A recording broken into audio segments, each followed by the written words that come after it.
Before you go to bed tonight, there's something that you need to check. It might just save your life. I recall waking up suffocating and drenched in sweat. I was 8 years old, and I had one of those nights where I just couldn't sleep. The room was scorching hot, and I'd spent the whole day inside eating popsicles and watching TV. There was this weird buzzing in my ears, and my whole body felt twitchy, like it was punishing me for spending the day on the couch. Worst of all was my pillow. It had never been this lumpy before. The case had gotten sweaty right away, and then it was immediately wet again after I turned it over. No matter how much I tossed and turned, I just couldn't get comfortable. But this wasn't just because of the summer heat.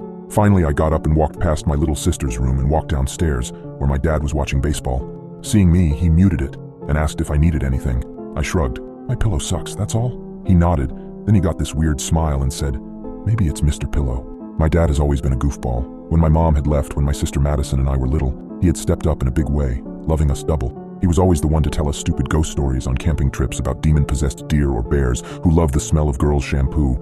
And then, of course, he'd come rattle the tent in the middle of the night and scare us out of our minds. "I'm just going to get some water and then head back to bed," I said. I looked over at the TV. The Brewers were losing by like 8 runs, so maybe he was trying to distract himself. "He was a real creep," said my dad, ignoring me. "Of course he wasn't called the Mr. Pillow back then. I think his name was Douglas something. He loved sneaking into kids' rooms and then strangling them to death." "Thanks for that," I said, pouring myself a glass of water. "That's definitely going to help me sleep." "Of course, they caught him eventually," said my dad. "Big trial and everything. But before he ever got convicted, his cellmates suffocated him to death with a pillow." "Got it," I said. I turned to the fridge and found some leftover pizza. Then I carefully started picking off the pepperoni as my dad continued. "The weird thing came the next night," said my dad. "He told me that they found the cellmate dead too, suffocated. Except there'd been no one in the cell to do the deed. Now I know what you're thinking. It was probably the guards, right? Maybe. But then other people started dying. Other prisoners who'd messed up Douglas, all suffocated in their beds. That's when they started calling him Mr. Pillow." "Ooh," I scoffed. "So spooky." I wasn't believing this for a second. "And then kids in the neighborhood near the prison started dying too. He said the moms would come in and find them dead in their beds. The only thing linking the deaths was that some of the kids had mentioned being uncomfortable in their beds the night before, asking if their parents had switched out the pillows. It can happen to anyone." My dad's face was blank. He wasn't blinking. "Dad," I said, "this is the dumbest thing ever. Just stop." And then in the morning they'd find the kids' old pillows stashed away somewhere, and on the bed there'd be no pillow at all, like it had just disappeared. I didn't even acknowledge that last part. I just hit the bathroom and walked up to bed. Soon enough, I heard the sounds of the baseball game come back on the TV as my dad unmuted it. Then, as I approached my room, I heard footsteps and the creak of a window. I walked inside and looked at my bed. I was missing both of my pillows. The window was open a crack, and I ran over to it. It was dark and rainy outside, and I didn't see anyone out there. Finally, I closed the window, making sure it was locked tight. "Dad," I called out. "This isn't funny." No response. My heart was beating about 1,000 beats a minute. I walked over to my closet and opened it. Inside, I saw my usual pillow sitting on the floor. I screamed and ran downstairs as fast as I could. "Dad!" I shouted. There was no one sitting on the couch. The TV was still on, but it wasn't showing the baseball game. It was showing an advertisement. It was for a pillow. It would fold up with a piece of Velcro, and the kids were able to hug the pillow. It was called Mr. Pillow. I was shaking. I didn't know what to do. When the advertisement started to finish, it cut to a distorted, dark room. Children were lying on their Mr. Pillows face down. Each one was covered in blood from head to toe. I backed away from the TV. Sweat was building on my hands. One kid cried out in a blood-curdling scream, and a man in all black walked over to her and pushed her head further down into the pillow. Silence. The TV turned off, and the house went silent. "Dad, Dad, where are you?" No response. There was a ring at the doorbell. I knew I wasn't going to open that, but I simply took a peek through the blinds. It was a Mr. Pillow, lying there on my welcome mat. I ran to the other side of the house. Tears were falling down my face. I ran to my parents' bedroom. Dad, please stop with all this." My dad was lying on his bed, face down. His face was smothered by a Mr. Pillow. I slowly walked up to him, my legs trembling as I took each step.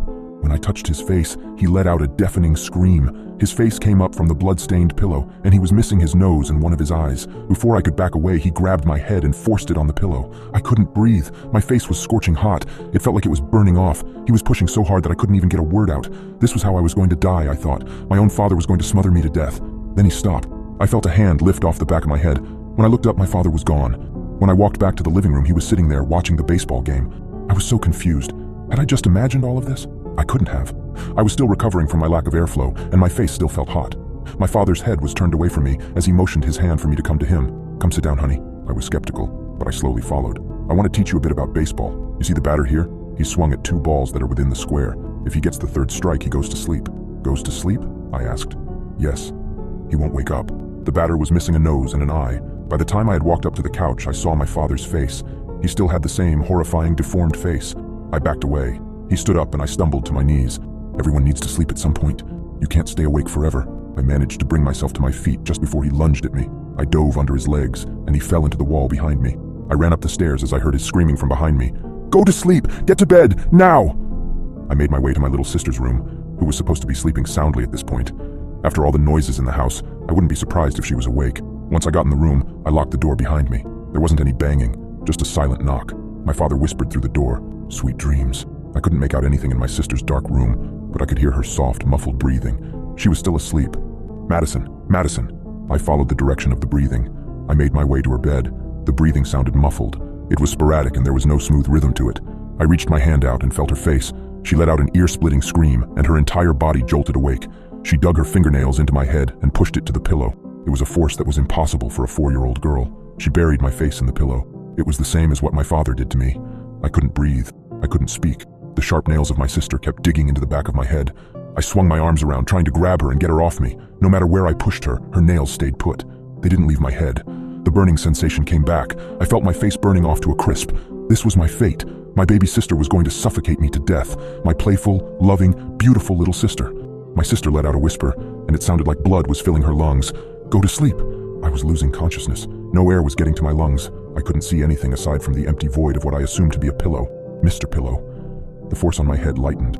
I felt my sister's nails leave my skull. The feeling of blood dripping down my scalp subsided. I was able to move again. I lifted my head up from the pillow, but I wasn't in my sister's room anymore. It was no longer dark. I was in my own room.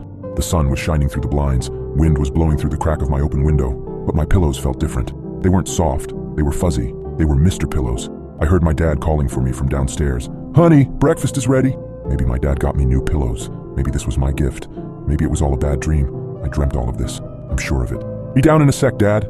I was in a hurry to rush downstairs. It was Sunday. Dad always makes pancakes on Sunday. I threw on some new clothes and splashed some water on my face.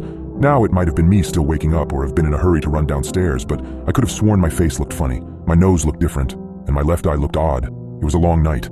I think I'm going to let my dad know that I don't like the new pillows that he gave me. So do me a favor. Take a look at your pillows. Make sure they're the right ones. Make sure they're not hot, but cold. Make sure they're not fuzzy, but smooth. Make sure your room isn't too hot. Make sure you won't suffocate to death while sleeping. Because if you don't, you're going to have a really, really hard time sleeping tonight.